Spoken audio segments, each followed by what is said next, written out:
Buenas tardes, Televaldepeñeros. Hoy tenemos el gusto de dirigirnos a ustedes en este programa de Perfiles Valdepeñeros, teniendo como marco la casa de Sebastián Abad Ruiz y teniendo como principal protagonista a Sebastián Abad.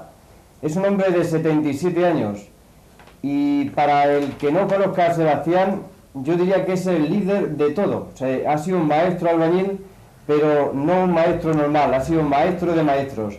Yo quisiera, con un cuarteto hecho de prisa, destacar cómo es Sebastián, aunque de luego no voy a poder destacar pues 77 años de vida de este hombre, pero voy a intentarlo. Diríamos que es el Espartaco del toreo, un Valdepeñas en la mesa, digno de un mausoleo de monjas Santa Teresa. ¿Le gusta esta apreciación Pues sí, muy rápida que hemos hecho de usted? está muy bien. Bien, Sebastián Abad nació en 1916, Sí. hace ya 77 años. El 7 de septiembre, víspera de la patrona. ¿Cómo transcurrió su infancia, Sebastián? Pues la infancia mía, corriente, ir al colegio, luego practiqué la carpintería de joven. Mi padre no quería que fuera albañil, pero yo me fui a practicar la carpintería de ebanistería, y ya a los 17 años por ahí me gustaba mucho la construcción y me fui ya con mi padre a las obras. Debuté en la calle Ral, en la casa donde vive don Miguel Garrido. Ahí debuté con mi padre.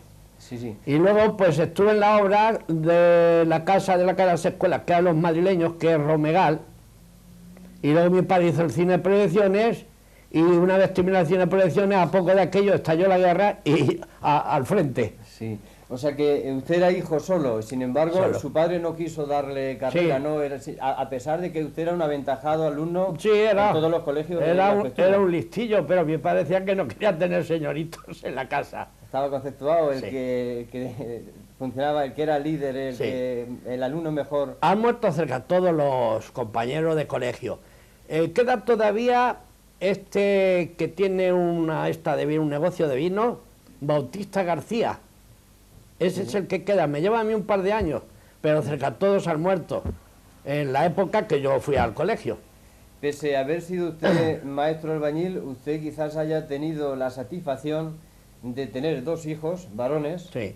Tomás y Juan, Sí. Juan de 46 y Tomás de 41 años, que ellos no solamente se han dedicado al noble y buen oficio de albañil, de la albañilería y de la construcción, sino que ahora mismo son arquitectos técnicos. Sí. Sí, sí, sí. ¿Qué satisfacción se encuentra cuando uno, Pues- después de dedicarle toda una vida a la construcción, a la... Pues hombre, ya que yo no pude tener título universitario, a pesar de que he leído mucho, porque he leído más que mi hijo, si es posible. Usted sabemos que tiene unos 2000 libros. Pues sí, aproximadamente. Sí. Y fui a la escuela de trabajo. Yo fui el discípulo más joven de la escuela de trabajo cuando la pusieron en la calle Castellanos. El director era don Ramón Gascuñana, arquitecto, muy amigo de mi padre, y me pegaba un empujón porque no tenía la edad y fui el más joven. Y ahí me hice yo ya delineante. Ahí aprendí yo dibujo. Sí, sí. Usted sabemos que no ha sido simplemente un maestro albañil. Usted se ha dedicado a las obras, las que nadie podía avanzar en su época, las que nadie podía atender. Usted, sin embargo, ha tenido esa virtud o ese capricho o ese buen hacer en el trabajo de la construcción y obras. ¿Entre qué obras importantes usted ha trabajado, ha restaurado? Porque supongo que unas habrá tenido que poner la primera piedra, pero en otras ha tenido que restaurar incluso cosas que llevan miles de años. Pues pensar como gente de hace miles de años y hacer una misma obra, restaurar un edificio con una perfección que ahí están, que se pueden ver. Pues sí, empezar obras buenas aquí en Valdepeñas y en los contornos estos varias.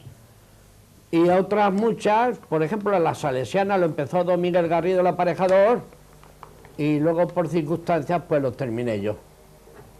La Asunción, la iglesia de la Asunción, que para mí ha sido la obra más grande, porque entre todos los maestros me eligieron a mí, estuve 3 años dentro y 3 años en la fachada, que ahí está, que es el monumento más grande que tiene Valdepeñas. Y yo aquella obra la hice con un cariño y una cosa, a pesar de que tuve un arquitecto, que por cierto anoche lo saludé yo aquí a casa, que vino a saludar a mi hijo y me saludó a mí, Digo, pues mañana me van a hacer una entrevista. Una entrevista. Sí. Un amigo muy íntimo que es de aquí de Santa Cruz fue el arquitecto de la fachada. Sí. A ver. Pues mire, con ello me da pie porque precisamente tengo aquí un libro de Ángela Madrid y Medina, se llama Valdepeñas, está editado en 1981. Lo tengo yo ahí abajo. Sí, y con ello me da pie, puesto que yo he visto aquí su nombre puesto entre las líneas de este prestigioso libro, escrito por esta historiadora natural de Valdepeñas, que es Ángela Madrid y Medina, de la cual pues nos congratulamos en ser buenos amigos de ella. Dice, de las fachadas no podemos todavía hablar de manera definitiva, en función de las obras de restauración que se realizan bajo la Comisión Provincial de Monumentos y con aportaciones de los fieles, y que a la hora de redactar estas páginas todavía no se han concluido. En ello trabaja como maestro albañil Sebastián Abad y de maestros canteros José Donado Calvo y su padre Ignacio Donado Molero. Pertenecen estos a una generación de canteros que se inició con los llamados mellizos. Al denominarlos maestros, los hago en el sentido más clásico de la palabra, o si se prefiere, en su acepción medieval. Desde luego están dejando una innegable muestra de bien hacer, fruto de su vocación profesional poco frecuente. Sí, nos han felicitado mucho en la obra esa. Cuando entregamos la obra de la fachada vinieron 3 arquitectos, uno de Hacienda, eran los que daban los dineros, sí, y una arquitecta, y al entregar la obra, que aquella mañana que estuvieron aquí, nos felicitaron, la vieron por dentro y por fuera y se quedó de maravilla, sin echarnos fuera del origen de su estilo, porque esta iglesia tiene varios estilos, sí, pero es el caso de muchas catedrales. Yo conozco cerca de todas las catedrales de España y parte del extranjero, y a mí me hacía mucha gracia que una vez mi hijo el grande decía, el profesor que tenemos aquí de dibujo dice que la iglesia esta tiene muchos estilos. Cerca todas tienen muchos estilos, claro, porque como lo han hecho en muchos años, claro, muchas fases, pues ha llegado un arquitecto y ha hecho su gusto. Y se ha pasado del románico al gótico, del gótico al plateresco, del plateresco al barroco, del barroco sí, al rococó, sí. Y claro, pues yo no he visto ninguna que tenga nada más que un estilo solo. Sí, ¿cuál es? Hay en Tarrasa unas visigodas que son las únicas que no han sido atropelladas por las guerras. Pero ha habido muchas, la de Toledo mismo tiene una puerta, la de Toledo, al lado de la puerta de los Leones, en la lateral. Ya ves tú, la catedral de Toledo es una catedral. Sí. Y sin embargo hay un obispo y hay un pegado de Renacimiento que es una cosa infame. Yo he visto en el Vaticano, en Milán, en Nápoles, en Génova, en Pisa, está en lo alto de la Torre de Pisa, en Asís, está en el monumento de San Francisco de Asís, en fin, hay muchísimas que no me acuerdo ahora, en Génova, y en Francia, en París, en Burdeos, en Niza, Montpellier, en fin. Y todas tienen alguna cosa variante. Claro, y lo de aquí lo tiene también, claro, porque esto, lo primero de la iglesia, según los estudios que yo tengo hechos, fue en sí como un castillo, una fortaleza. Y luego a esa fortaleza le han ido poniendo ya pegados y pegados, que claro, tiene un montón de estilos. Claro, o sea, entre los estilos que recordamos está el gótico florido, sí, el mudéjar, sí, el plateresco. Sí, tiene el plateresco también. Sí, sí. Sin embargo, usted ha sido capaz de hacer restauraciones sobre, sí, estos estilos, ¿no? Sí, sí, ¿Qué hay que hacer para Y la torre que fue ya de lo último, eso sí, es un renacimiento ya. Sí, la torre que tiene 2 fases que son cuadradas y luego sí, ya son octogonales. Muy bonito. El octógono, a mí me ha gustado mucho el octógono. Sí. Bueno, yo tengo precisamente, he querido traer un dibujo que yo hice hace unos años con motivo de los Altos Hornos. Sí. No sé si usted, esto es más o menos empieza no sé si es octógono. Sí, es un octógono, lo que pasa es que esta cara es más grande que esta, digo yo. Sí, lo que pasa es un dibujo mal hecho. Sí.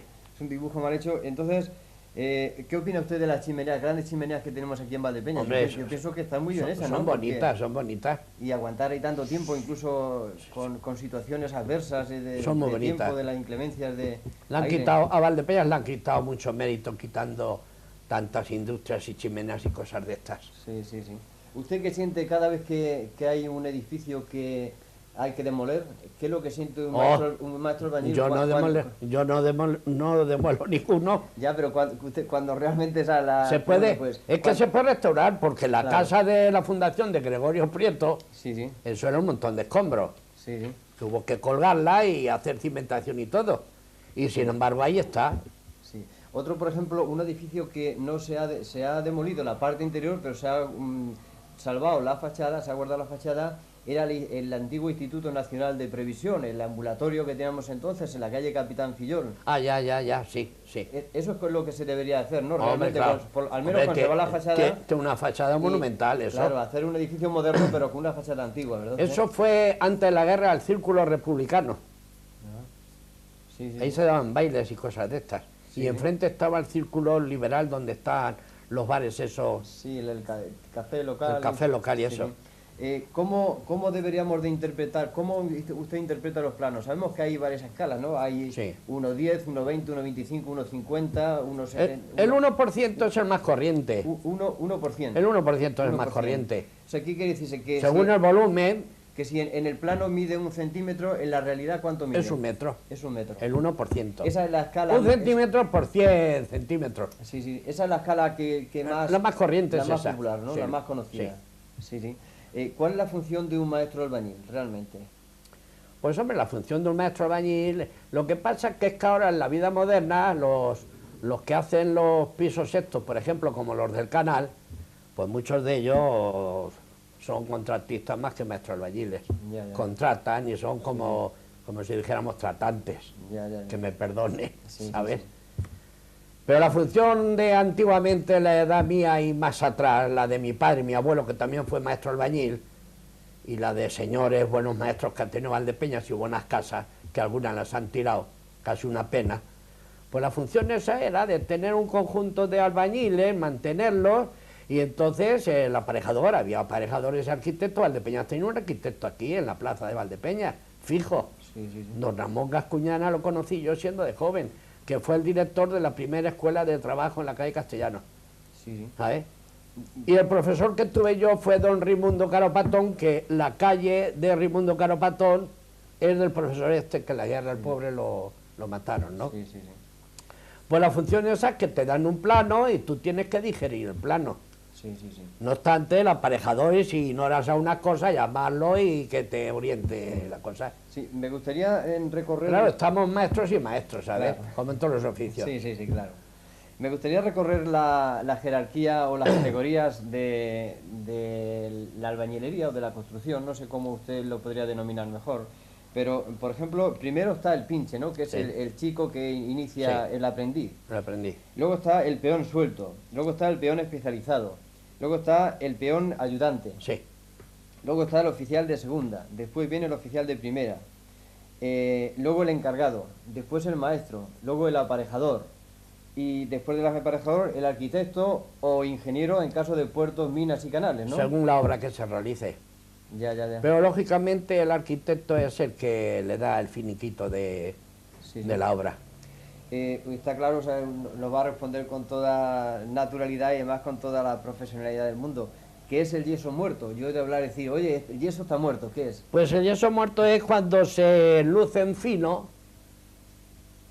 Lo primero que se hace después de levantar la tabiquería, la fábrica que se llama fábrica de ladrillo, se levanta, y la tabiquería es maestrear, que hoy no se maestrea, hoy van nada más que al tabareo, porque ahora se lleva todo más a la ligera. Porque a mí me ha gustado trabajar mucho por la administración, es la mejor obra que se hace. La obra de contrata hay que ir estirando. Claro, he hecho contrata y he sabido hacer números, que conste que números he sabido yo hacer, de cálculos y de todo. Pero para más satisfacción y para dormir más tranquilo y que no me pille el toro, de administración. Porque usted que un azulejo de más categoría, pues se pone más categoría. Pero cuando saca por contrata vas a ver si le metes el azulejo más barato, el mosaico más barato, y en vez de guarnecer, emparejar un poco. Enfocar un poco y hablando del yeso muerto, el yeso que se da, la última capa que se da, que es el yeso fino, se hace muerto para que vayas diluyendo bien con la llana, ese es el yeso muerto. Y el vivo es el que se amase y enseguida se gasta. Otra de las cosas que es el ladrillo del 4,5 y del 12, yo he oído hablar y... Ya, pues sí, yo que soy un profano. el